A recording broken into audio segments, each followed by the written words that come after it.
Hey guys! Welcome to the other side of Sunday. I have been wanting to film like a vlog style. Didn't want to jump straight into long form content, so I kind of started on socials with Instagram and TikTok. For some reason when I film the videos and I upload it to TikTok, the colors go all warped and distorted. It's weird. I'm still figuring that out. Anyway, welcome to this vlog, which is on YouTube.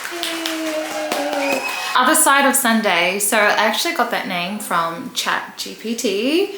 He helped me, I don't know why I've gendered him, create my my YouTube channel. I put everything in that I wanted it to be about, and like the concept and the idea what I wanted this channel to represent, and then it gave me some ideas, and then I said no to some, improve this, go by this, do a play on words with this. So we've come up with the other side of Sunday. I'm a Christian and I love Jesus, and I'm really big on relationship rather than religion. Relationship with Jesus is real, it's authentic, it's a journey, it's love, it's honest, it's vulnerable, it's the best thing ever. And I have a relationship with Jesus. I met Jesus when I was a little girl. My dad loved the Lord, my mum loved the Lord. My dad would take us to church. At some of the churches, me and my siblings were too introverted to go into the Sunday school, so we would stay in the main service. And I was so bored in those services that I had nothing else to do but to read my dad's Bible. Dad's Bible was Old King James. It was like thy, thou. I would read it. I knew that one, Jesus was somebody important, and I knew that two, all of his words were in red. So I would flip through his Bible and find all of the red letters, and I would just read those ones. Now as an adult, I can see how I met him at such a young age, because I was literally reading his parables, his teachings, and so I learned so much about him really early on. My dad, we would go to his house on weekends. We used to live on this camp. I remember one time being in this hall. Dad was in there jamming his guitar. He was worshiping God. And I asked the question, Dad, why do people close their eyes when they're in church? And he said, when they're closing their eyes, they're focusing on Jesus. And then he said to me, go on, you try it. He played his guitar, and I remember closing my eyes. I remember the sensation of somebody tickling me. It wasn't a physical experience, but I remember the joy and the love and the laughter. And I opened my eyes and I said,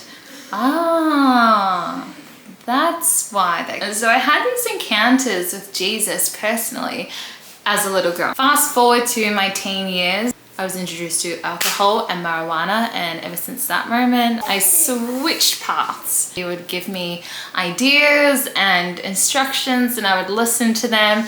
I was part of a Christian dance crew as a young youth. Then when I found the party life, I thought that was more fun, so I pursued that. That led to me dropping out of high school. I disengaged from all of my usual routines and behaviors. I pursued a life of chasing the next buzz or the next high. That led me into some not pleasant scenarios. Met Tyrone when I was 17. I fell in love with him straight away. It took him a little bit longer, and by the time we were 19, he finally said yes to being my boyfriend. So we've been together since we were 19, and we're 32 now. I was 26 years old.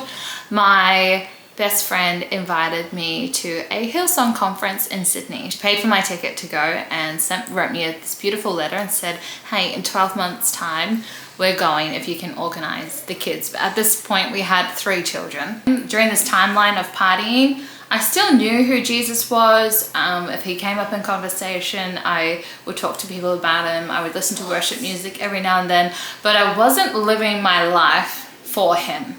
I wasn't pursuing the things that he wanted me to pursue, and I wasn't obedient. So if he gave me instructions, I would still choose to do things my own way. That was the big difference. So even though I knew him, I wasn't following him. And went to this conference in 2019 up in Sydney, and I have this amazing encounter with Jesus. I remember being in the worship, I closed my eyes, and I just see these bold letters flash across.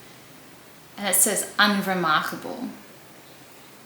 And then I hear his voice and he says, you think you're so unremarkable. And he says, I am going to renew your mind.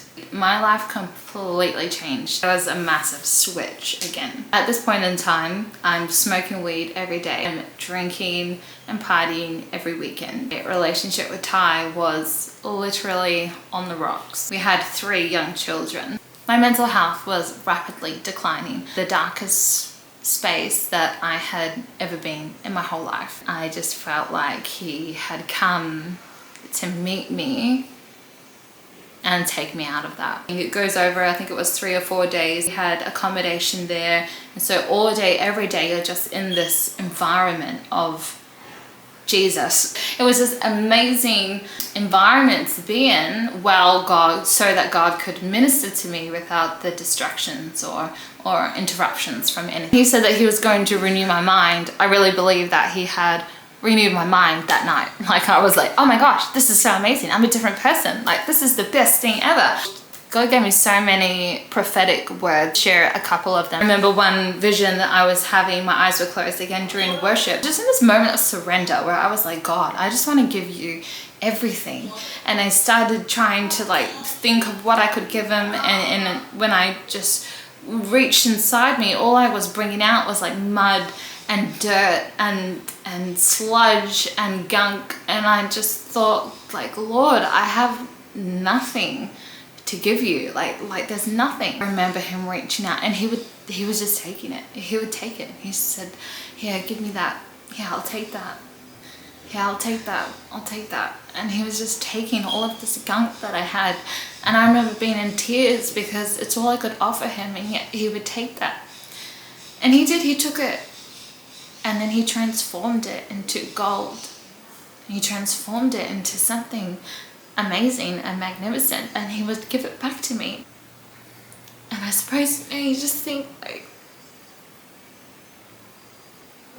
why would you do that for me when I have nothing to give you, that you would do that for me?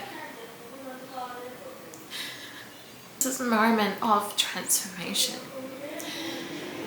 And in that vision, he was speaking to not just me in that one moment, but everything that was yet to come. And I was just overwhelmed by his love and his mercy. Oh, sorry. And that was just me. And then I see all my family members kind of like lined up. And then there was like this shining light that represented God. And one by one, they were going into this light. They came out again, completely transformed.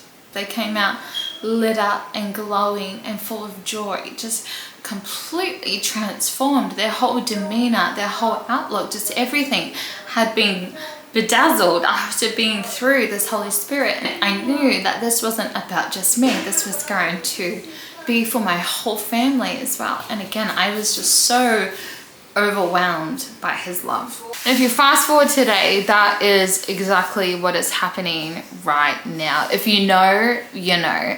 Another one is he told me that me and Ty were going to get married. I left Sydney, I went home, I told Tyrone everything that had happened. I threw out our bong, our bud, wasn't going to parties anymore, and that was it. All of addiction had been broken. I said to Tyrone, we're going to get married. I was like, oh, okay. And then Tyrone gave his life to God. From that moment on, we both decided that this is it. This is what we were going to do. To follow after Jesus and do the things that he wanted us to do. So this was 2019, right? Now, the first thing that God told us to do was to find a home church. We went back to a couple of churches that we had known previously, and then we found out there was a church right here in Koo-wee-rup. So we walked in and we knew the people who were on the worship team, and like, oh, what are you guys doing here in the middle, you know, in the middle of nowhere? Just had that real family vibe. Home, we prayed about it. We really felt like God wanted us to make this our home church. And then Tyrone asked the senior pastor at that time, who was Pastor Sean, he said,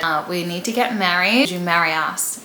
And I remember Pastor Sean being like, I'm really glad that you said that. We started our pre-marriage counseling. 4 weeks later, we were married. We got married in Turning Point Koo-wee-rup Church. Simple, low-key, but really special day for us. That was kind of the start of us following Jesus as a married couple, as a family. Fast forward, we're now 2025. He's led us through a lot of learning experiences, involved with our church, involved in ministry, work for our church as well. We have a non-for-profit organization, Oasis Zone. It supports young people to transition positively into adulthood. Studying. Ty works at Turning Point Childcare. We have 5 children now. We have 4 boys and 1 girl. So between work, ministry, studying, motherhood, marriage, building an organization, the thing that we get a lot is, how do you do all these different things? Our life is